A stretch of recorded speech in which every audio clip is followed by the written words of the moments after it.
Hello my YouTube family, कैसे हैं आप लोग। आई होप कि आप लोग बहुत अच्छे होंगे। और आज है नवरात्रि का पहला दिन, बस उसी की तैयारी में लगी हूँ। सुबह साफ़ सफाई वगैरह करके और बस जल्दी ही मंदिर की जो अपनी मंदिर है वो सजा रही हूँ। नीचे चौकी लगा रही हूँ माता रानी की। तो अग्यारी वगैरह करने के बाद, पूजा करने के बाद फिर यहाँ पे मेरी वीडियो थोड़ा सा मेरी बेटी ने शूट कर दी थी, क्योंकि सुबह को इतना ज़्यादा काम होता है और फिर पूजा वगैरह में भी लेट हो रहा था तो मैं खुद से नहीं कर पाई। तो उसने बोला मम्मा मैं आपकी वीडियो शूट कर दे। मैंने कहा ठीक है। तो उसने थोड़ी सी वीडियो शूट की थी। मैं ज़्यादा कुछ तो शेयर नहीं कर पाई क्योंकि ब्लॉग बनाने के मन में ही नहीं था मेरा कि मैं ब्लॉग कुछ बनाऊँगी। लेकिन पहला नवरात्रि था, जब उसने कर दिया थोड़ा सा तो बस वही हो गया था। उसके बाद मैं भूल ही गई ब्लॉग बनाना। फैमिली कैसे हैं आप लोग। आई होप कि आप लोग बहुत अच्छे होंगे। और आज नवरात्रि का पहला दिन है और सुबह को मैंने पूजा वगैरह की। उसके बाद मैं कंटिन्यू ब्लॉग बनाना ही भूल गई बिल्कुल कि मुझे ब्लॉग बनाना है। आगे ध्यान ही नहीं रहा। और अभी जस्ट और थोड़ी देर में सो भी गई थी। तो जस्ट अभी मैं उठी हूँ तो मुझे याद आया कि अरे मैं तो ब्लॉग बना रही थी और मैं भूल गई। तो फ़िलहाल चलिए कंटिन्यू करते हैं ब्लॉग। और अभी मुझे ना किचन झाड़ू वगैरह तो मैंने लगा ली है और दोपहर का खाना ही बच्चों ने खा लिया। अभी शाम का कुछ देखते हैं क्या बनाते हैं। बर्तन वगैरह थोड़े मांज के उसके बाद में सफाई मतलब पूजा करूँगी।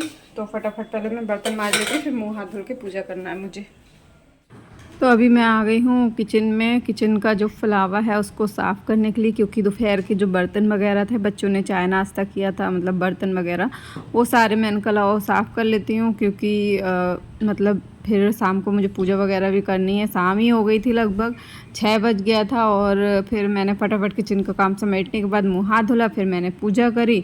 और पूजा करने के बाद फिर पुन्नी बोली थी मॉम मुझको भूख लग रही है। तो मैंने फिर पहले 2 पराठे रखे हुए थे, मैंने कहा तब तक इसको मैं दे रही हूँ गर्म करके। वो बोली अचार से खाना है मुझको, तो मैंने उसको अचार से ना गर्म करके यही वाले पराठे जो हैं वो दे दिए थे।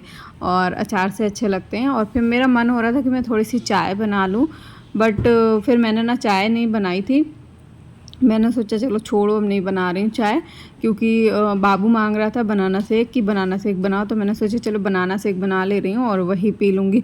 वैसे मैं पता है खीर बनाने की सोच रही थी, बट मैं बनाने जा रही थी मखाने की खीर। मैंने सोचा मैं अपने लिए मखाने की खीर बना लूँ, बट मखाने देखे मखाने हो गए ख़त्म। क्योंकि अभी आज 3 तारीख है, हाँ 3 तारीख है। और मुझे पर्चा बनाना है, मतलब घर के राशन की लिस्ट बनानी कि क्या क्या आना है। तो अभी मैंने बनाया नहीं है और शाम को बनाऊंगी, फिर कल मंगाऊंगी। तो मुझे बिल्कुल भी याद नहीं रहा कि मखाने भी ख़त्म हो गए और मूंगफली भी ख़त्म हो गई। तो मैंने सुबह भी रूखी ऐसी मतलब सूखी चाय पिया था, मतलब कुछ भी नहीं खाया था। और अभी भी समझ नहीं आ रहा है मैं क्या करूं क्या खाऊंगी। तो बनाना रखा है, मैं सोच रही हूँ बनाना शेक बना लेती हूँ, बच्चे भी पी लेंगे और मैं भी पी लूँगी। बाकी देखते हैं, बनाना शेक बना लेते हैं क्योंकि और तो कुछ ऑप्शन नहीं है। और चाय, मेरे सर भी बहुत दर्द हो रहा है। एक मन कर रहा है कि चाय बना लो, फिर ज़्यादा खाली पेट चाय अच्छा भी नहीं लगता। देखते हैं, फ़िलहाल अभी तो बनाना शेक बना लेती हूँ, देखते हैं। तो खीर तो बन नहीं पाएगी, तो मैंने सोचा चलिए अभी बनाना शेक ही बनाते हैं, क्योंकि लास्ट ऑप्शन तो यही था। और कुछ मतलब सुबह से मैंने चाय के सिवा कुछ भी नहीं खाया पिया था। तो मैंने सोचा चलिए बना लेते हैं खीर, वो खीर नहीं सॉरी बनाना शेक बना लेते हैं, क्योंकि वही पी लेते हैं और उसके बाद सो जाएंगे। कल को व्रत खोलेंगे, क्योंकि वैसे तो मैं 9 व्रत रखने वाली थी पूरे, लेकिन हम लोग को कहीं जाना था तो जिस वजह से मैं व्रत पूरे नहीं रखे। मम्मी बोली व्रत मत रखना पूरे, क्योंकि फिर वहाँ पे दिक्कत होगी। तो फिर पूरे व्रत नहीं रखे। और कहाँ जाना है उसका तो ब्लॉग आप लोगों को मिल ही जाएगा फ़िलहाल। तो अभी इसलिए मैंने आगे पीछे के ही व्रत रखे हैं। मेरी नंद भी पूरे रखने वाली थी, फिर उनने भी पूरे नहीं रखे, हम दोनों नहीं रखे। फिर हमने बनाना शेक बनाया और बस वो पी लिया। और बस कल तो व्रत खुल ही जाएगा, तो कोई दिक्कत नहीं है ज़्यादा। उसके बाद फिर मैंने किचन साफ़ करके देखा, थोड़ी देर बाद नन्नू भी आ गई स्कूल से।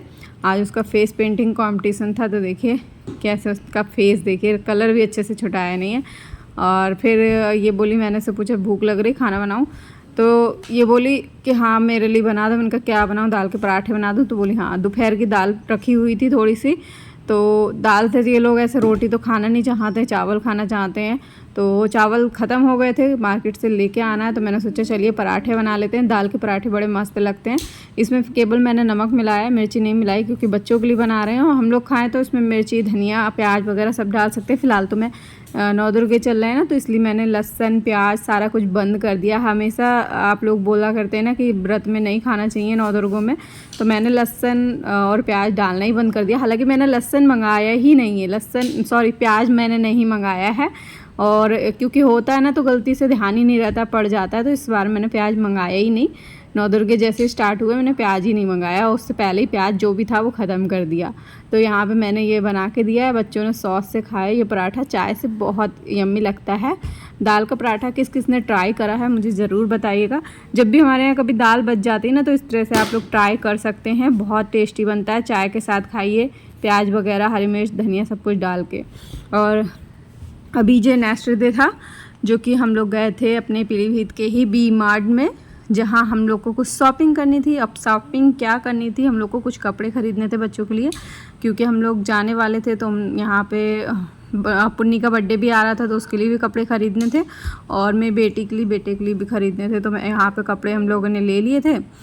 तो मतलब यहाँ कपड़े देखे तो थे, कई एक कपड़े पसंद भी आए, बट छोटे रहे, साइज़ बड़ा नहीं मिला। और सारी चीज़ें यहाँ पे अवेलेबल होती हैं, ग्रॉसरी से लेके कपड़े से जूते, चप्पल, बाकी किचन के सामान, सारा कुछ अवेलेबल था। बट हमने कुछ ही चीज़ें समझ में आई जो कि हमने लिया था यहाँ से, ज़्यादा कुछ तो नहीं लिया। उसके बाद हमने यहाँ पे देखे ये बच्चे कपड़े निकाल के ला रहे हैं कि ये ले लें वो ले लें, बट कोई कपड़े बहुत ज़्यादा प्राइस के थे और कोई कपड़े ठीक थे। यहाँ बाबू खिलौने के लिए कहने लगा ये निकाल के दिखाओ मॉम, देखना है मुझे, बजाना है। तो मैंने कहा प्रॉमिस करके आए हो, खिलौने विलौने से दूर रहो बिल्कुल, क्योंकि बहुत खिलौने लेता रहता है हर वक्त। तो इसलिए यहाँ पे फिर मैंने नहीं लेने दिया। फिर मुझे यहाँ ज़्यादा कुछ समझ में नहीं आया फ़िलहाल। फिर मैंने यहाँ से कुछ ही कपड़े लिए थे, मतलब कुछ ही चीज़ें ली थी, और बच्चों के नेकर बनियान वगैरह, बाकी कपड़े मैंने मार्केट से लिए। और आज का ब्लॉग इतना ही है। कैसा लगा आप लोग को?